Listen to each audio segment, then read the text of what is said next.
keeping it here.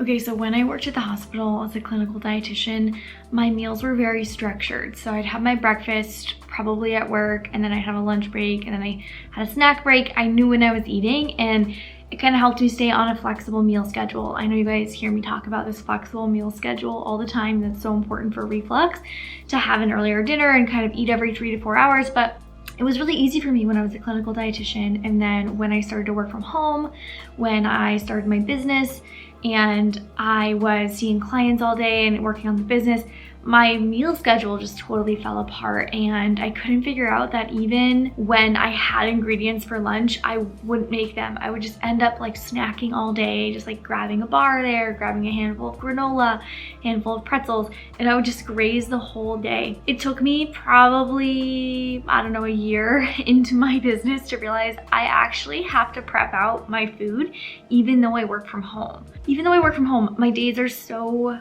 stacked, and if I don't prep out my meals, I will end up snacking and just choosing something easy. So I made the decision to start prepping my meals, whether that's an ingredient prep or just wrapping up some dinner from the night before and having it in the fridge for the lunch the next day. Lately, I've been prepping out the ingredients for my breakfasts, and then I have been actually prepping out my lunches just to pop in the microwave. So I'm gonna show you what I prep usually on a Sunday as a gut health dietitian that is prioritizing high protein nutrition. I love strength training, so something that I personally focus on a lot is getting enough protein, and that's really important if you don't feel satiated after meals, if you are active, if you want to, make sure that you're getting enough nutrition. You really want to think about the protein in your meals. So I'll show you what I'm making and take you along with me for a typical Sunday meal prep. I hope it's helpful, and if you want to see more videos like this, let me know. I used to make a lot of these types of videos, and I haven't been as much lately, so please leave me a comment. Let me know what kind of video you want to see from me on my channel. Okay, I just got back from a 5-mile run. I'm training for the San Francisco half marathon, so wanted to get that in before my meal prep. But one thing before the food police come after me, I wanted to say that people have different acid reflux triggers. So you'll read Facebook groups, you'll read the comments of my videos, and you'll see people naming foods that maybe don't bother your acid reflux. Yes, there are certain foods that are common reflux triggers, like tomatoes, carbonation, spicy food, fried foods, etc. But everyone has unique and individual triggers, and it does matter what type of reflux you have. For example, someone with laryngopharyngeal reflux, which is the throat symptoms of reflux, throat pain, throat burning, mucus production, coughing, postnasal drip, they don't have heartburn. But this type of reflux, also known as non-acid reflux, it's really important to be careful of acidic foods for these people. So, if you're consuming citrus fruits or acidic beverages, this may activate pepsin in the throat, which pepsin is the cause of laryngopharyngeal reflux. Pepsin is an enzyme that lives in our stomachs, helps us digest protein, but when you have reflux, pepsin can arrive in the throat and can cause a lot of inflammation. So people with LPR may need to avoid more acidic foods, and that may be their biggest trigger, whereas someone with gastroesophageal reflux disease may be able to tolerate kiwis. They may be able to tolerate more acidic things, but they really need to be careful about gastric pressure. They need to be careful about carbonation, overeating. So people have different triggers. That's really important for you to know when you're looking at acid reflux information on the internet. Secondly, there are different ways to meal prep. If you don't want to spend an hour like I'm doing on a Sunday, no problem. You could do the cook once, eat twice approach. A lot of my clients love this, where you cook once and then make double, triple batches so you have food for tomorrow and the next day. If you're making a yogurt bowl, make 3. If you're cooking dinner on a Sunday night, cook double batch so you have lunch for the next 2 days. So that could be an approach that works better for you. Also, ingredient prepping could be a different approach, where you just prep certain ingredients like the turkey meatballs from my cookbook, or the salmon bites, or something that you can use in different ways, like in a bowl, in a salad, in a wrap, things like that. So with that said, let's dive into meal prep.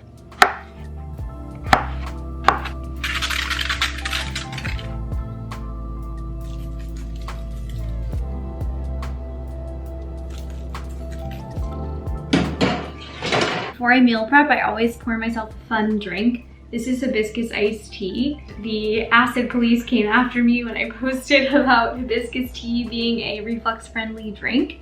I consider hibiscus tea reflux friendly. The pH is slightly lower than hibiscus tea, but it is definitely lower than green tea and black tea, and it doesn't have any added citric acid like a lot of healthy prebiotic sodas or regular sodas. So I consider this a reflux friendly beverage. Most of my clients do tolerate it well. You could always make this with alkaline water if you felt like it was too acidic, but it's really not considered an acidic beverage.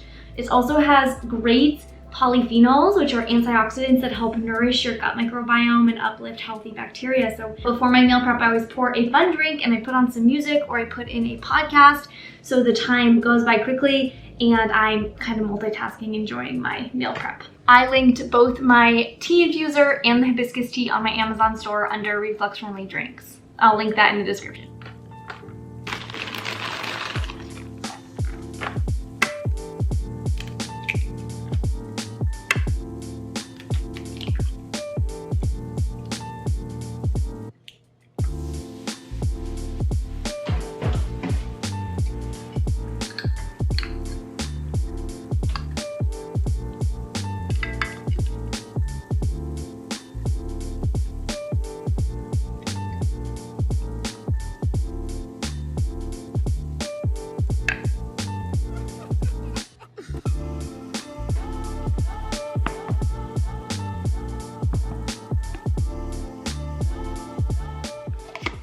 I actually just got an Instacart delivery and I wanted to show you one really important thing about the oils that you cook with. There's this whole propaganda about seed oils being toxic, and that is not true.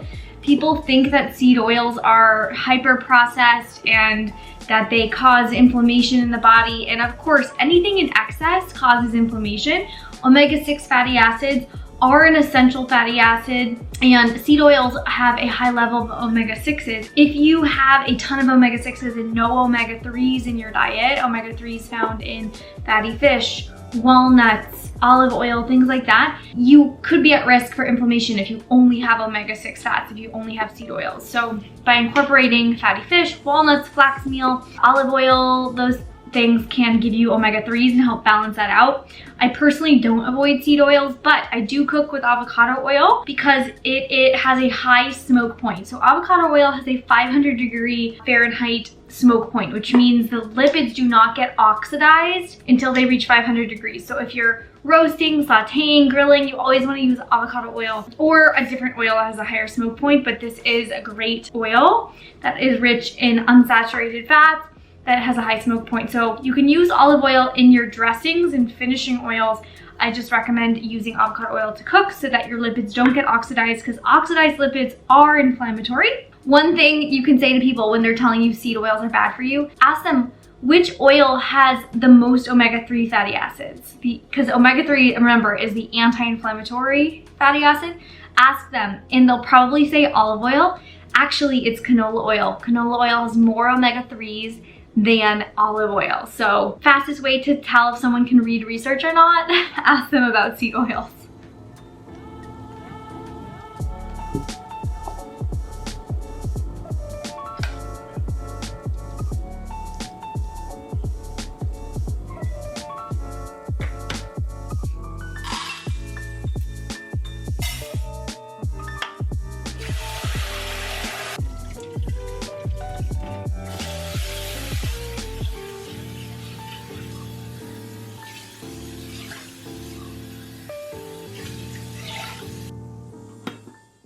Okay, so I recently hurt my shoulder, hence the shoulder ice pack, but some of the thoughts I was having really reminded me of my clients. So my clients often come to me feeling like they have tried everything and they are really, really fearful of never getting better. They are fearful that they will always have reflux, and I remember feeling that way myself. But when I hurt my shoulder, I started to have similar feelings. I was like, I'm never gonna get back to overhead squats. I'm never gonna get back to snatches in the gym. That's number one, not a productive thought and not true. And so I always tell my clients to challenge your thoughts.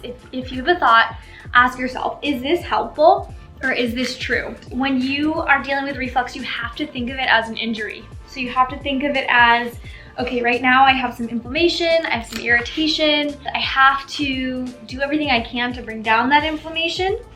and know that in the future things can get better. If you believe that you will never get better, that's not a good first step. So you have to believe that you will get better, and you have to take the steps to get there. And so I always say reflux is like an injury, because for my shoulder, for example, if I keep overhead squatting, if I keep doing all of the shoulder exercises, it is never going to get better. I have to take some time off in order to get back to where I was, get back to where I want to be.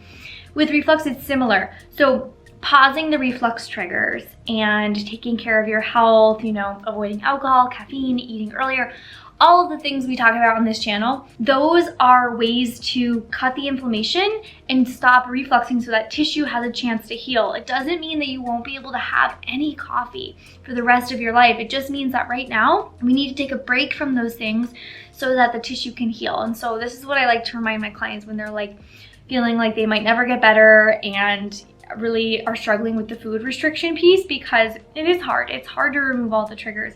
But by removing the triggers in the beginning and going through kind of an elimination period, it allows us to heal and then reintroduce them in the future and find our threshold amounts. And so this is really what we do with our clients at Flora Nutrition. And if you're struggling, feeling like afraid of the future, afraid of never getting better, feeling like everything you eat gives you reflux, I highly recommend checking out our one-on-one program. We do book out for several weeks, but you can apply for our one-on-one reflux relief program, or you can get started today with our reflux relief masterclass, which walks you through our whole method that has helped thousands of people recover from acid reflux, GERD, LPR, hiatal hernia, Barrett's. So definitely check those out in the description.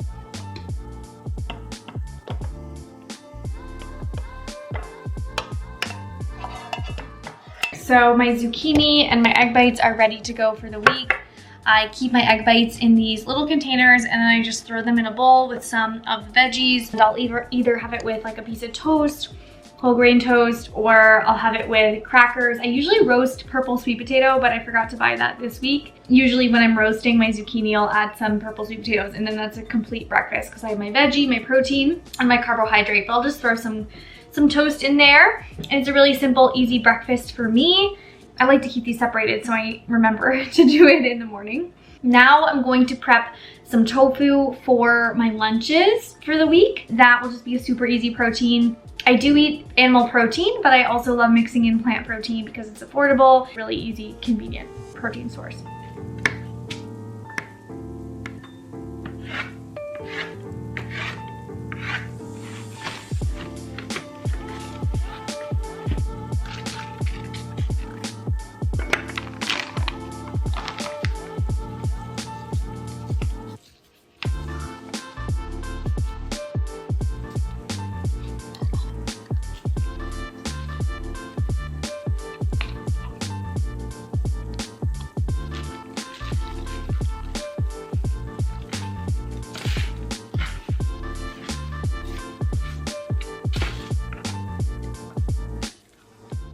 Okay, my pumpkin muffins are out of the oven. I already had a few, so I was really hungry. And my tofu came out great, super crispy.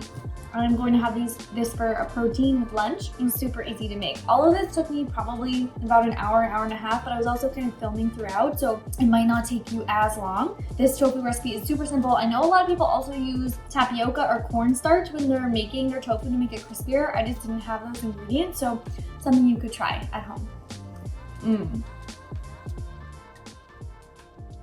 So if you want to grab some recipes and get started on your meal prep journey or your reflux relief journey, be sure to grab my free acid reflux meal plan down below in the description.